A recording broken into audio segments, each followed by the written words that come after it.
Do I have everybody's attention now? Les amis, c'est Gatchatra, on parle catch. Aujourd'hui, review de SmackDown Live, SmackDown du vendredi 19 mars 2021. Et avant de commencer cette vidéo, j'aimerais vous demander de liker, de vous abonner, de partager. C'est extrêmement important pour développer cette chaîne. Et nous allons au devant des 300 abonnés avant la fin mars, les amis. On directement le SmackDown avec un crépage de signaux entre Bianca Belair et Sasha Banks.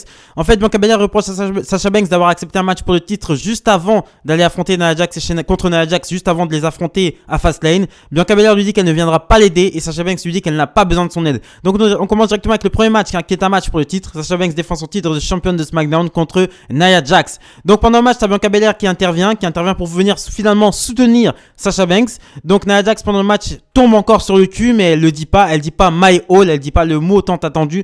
Je pense qu'il nous réserve le My All pour WrestleMania. Je pense que Nia Jax aura son spot à WrestleMania où elle tombera sur le cul et elle dira My All. Donc à un moment donné, t'as Sasha Banks qui réussit à placer son bank statement, mais à ce moment-là, t'as Bianca Belair et Shayna Baszler qui viennent sur le ring pour se battre. Et dans la baston générale, t'as Shayna Baszler qui met un kick directement sur le visage de Nia Jax, qui tombe, qui s'écroule, et quand l'arbitre se retourne, Sasha Banks se jette sur Nia Jax. 1, 2, 3, victoire de Sasha Banks qui bat Nia Jax pour le titre et qui conserve son titre. On enchaîne ensuite avec une interview.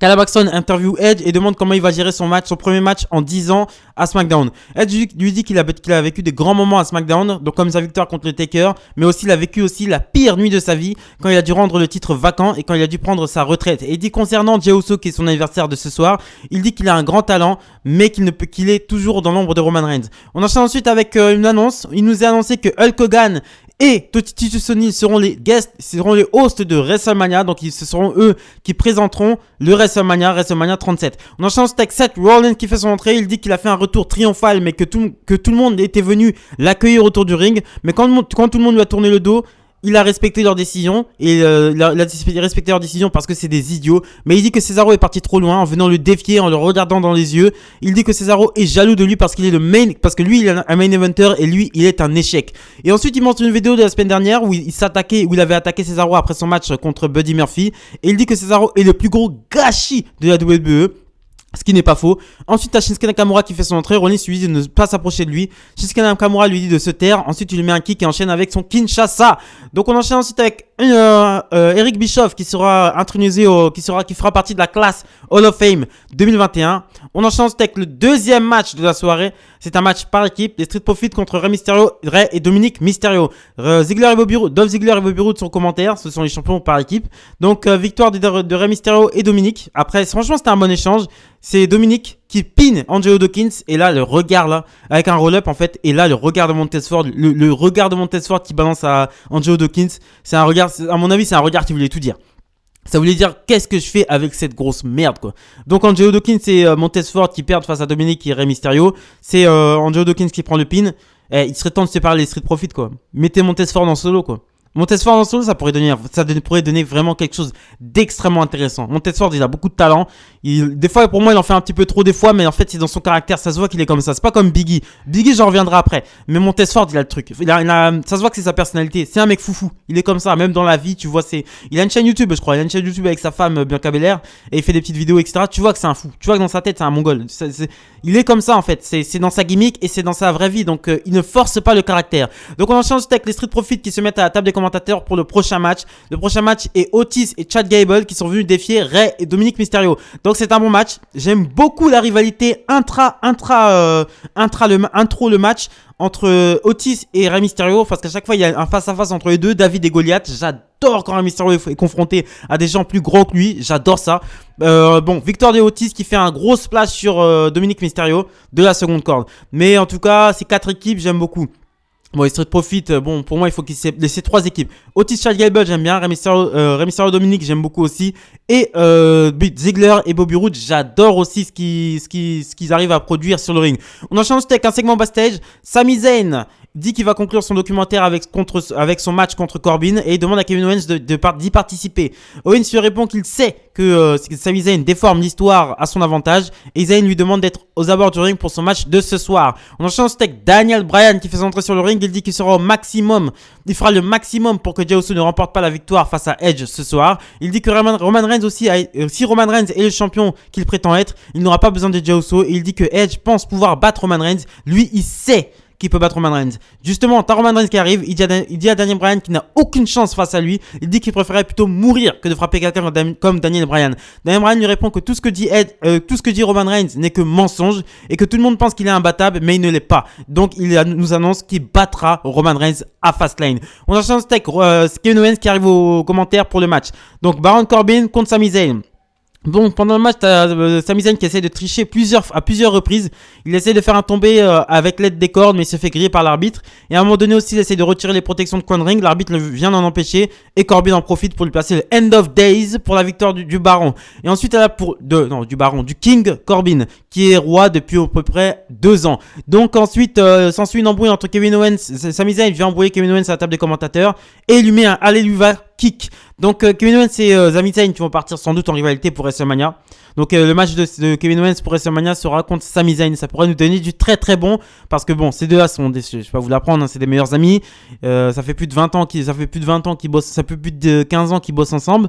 Donc voilà, ça pourrait nous donner du très très bon. Mais il faudrait que Sami Zayn soit je sais que c'est dans sa gimmick, mais qu'il catch un peu plus en fait. Qui catch juste un peu plus. Parce que moi, franchement, j'aurais été Vince McMahon, j'aurais été un booker de la WWE. Cette année, le Money in the Bank, j'aurais donné à Sami Zayn. Franchement, avec un Money in the Bank, ce mec-là, il te ferait des promos de malade mental. Donc, on enchaîne ensuite avec une interview pré-Fastlane entre Biggie et Apollo Crews. Donc, t'as Michael Cole qui leur demande si il peut régler leur problème. T'as Biggie qui répond que non, c'est terminé. Il demande à Apollo Crews de profiter de ces derniers instants parce que son futur sera sombre et glacial. Et il annonce qu'il restera champion intercontinental à Fastlane. Apollo Crews répond qu'à Fastlane, ce dimanche, il lui cassera le visage devant tous ses ancêtres et sa famille qui viendront qui le verront d'en haut avec le titre intercontinental.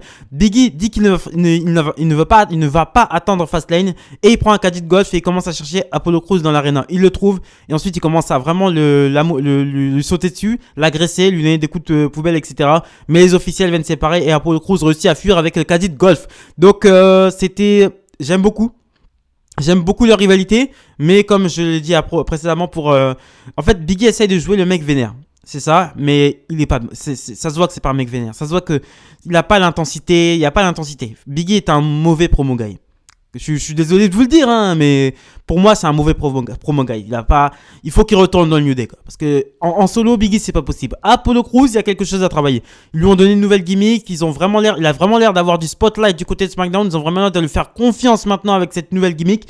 Donc je pense qu'il faudrait peut-être pas qu'il gagne directement à Fastlane, mais qu'il gagne à WrestleMania, qu'il est sur WrestleMania Moment comme l'année dernière quand on a gagné le titre des États-Unis, qui gagne cette fois-ci le titre intercontinental. On enchaîne avec le 3e match de la soirée, donc non, 4e je crois. Bianca Belair contre Shayna Baszler. Shayna Baszler est bien sûr accompagnée de Nia Jax, mais Nia Jax est extrêmement énervée parce que Shayna Baszler lui a coûté son match contre Sasha Banks un peu plus tôt dans la soirée pour le titre SmackDown. Donc le match se termine sans disqualification, no DQ en fait. En fait, t'as Nia Jax qui se barre carrément des abords du ring, elle en a marre. Et t'as Tamina et Natalya qui viennent attaquer Bianca Belair et Shayna Baszler.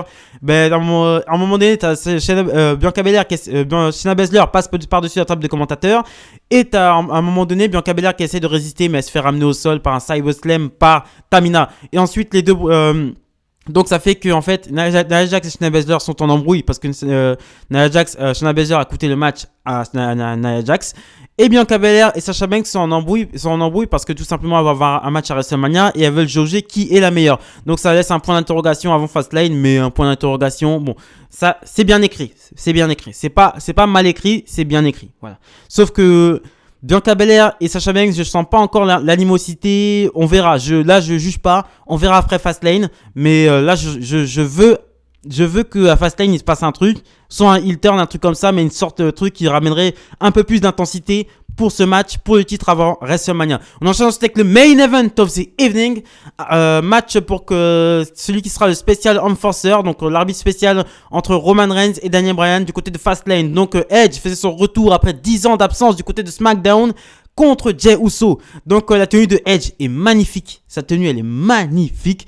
Donc Daniel Bryan est au commentaire. Edge qui a l'air vraiment d'avoir un style de catch un peu plus différent, qui a l'air un peu plus d'être un grappler, qui a l'air un peu plus technique. Il a vraiment l'air d'être un peu plus technique. T'as Jey Uso qui bosse sur le flanc droit de Edge. Jey Uso fait le match. Edge, il fait que vendre à peu près. Donc t'as Edge qui a réussi à placer même un Hurricane Rana de la 3e corde. Edge qui est vraiment dans une forme. J'aime beaucoup Edge comment il est là. Ça se voit qu'il s'est vraiment remis en forme parce parce que faut savoir qu'il y a 10 ans, Edge, il n'était pas au top. physiquement. Il était un peu gras, Edge. Hein. C'était pas non plus Otis, mais il était un tout petit peu gras. Là, il est vraiment on dirait qu'il a fait vraiment une sèche, il a fait vraiment un travail physique. Et je suis très sensible aux catcheurs qui reviennent avec un nouveau physique. Je suis très sensible à ça, c'est très louable. Donc c'était un très bon match, qui se conclut par Jey Uso. J'ai noté aussi que Jey Uso a fait un frog splash à Edge qui s'en est dégagé et a réussi à placer un spear pour la victoire. Donc Edge sera le spécial enforcer dans le match Roman Reigns contre Daniel Bryan à Fastlane. Et ensuite après le match, tu as Roman Reigns qui vient directement mettre un spear à son challenger numéro 1 au titre pour WrestleMania. Donc il met un spear à Edge. Et ensuite, Daniel Bryan qui vient lui faire face. Mais Jey Uso l'attaque, le monte sur le ring et Roman Reigns lui met un spear et finit par célébrer pour conclure ce SmackDown. Excellent show. Voilà. SmackDown, c'est très très très bon. Hein. Ce qui se passe en ce moment du côté de SmackDown, c'est de la folie furieuse. C'est vraiment très bon. C'est de la très bonne qualité. Du côté de Raw, franchement, non. Franchement, même NXT peut pas faire le poids face à SmackDown en ce moment. Clairement, je dis franchement, SmackDown, c'est du très très très bon quoi. Donc voilà, Fastlane c'est aujourd'hui. Fastlane c'est ce soir. La dernière route vers WrestleMania est ouverte. Et voilà, donc abonnez-vous, likez, commentez, partagez. Extrêmement important pour des chaîne. On va au devant des 300 abonnés avant la fin mars les amis.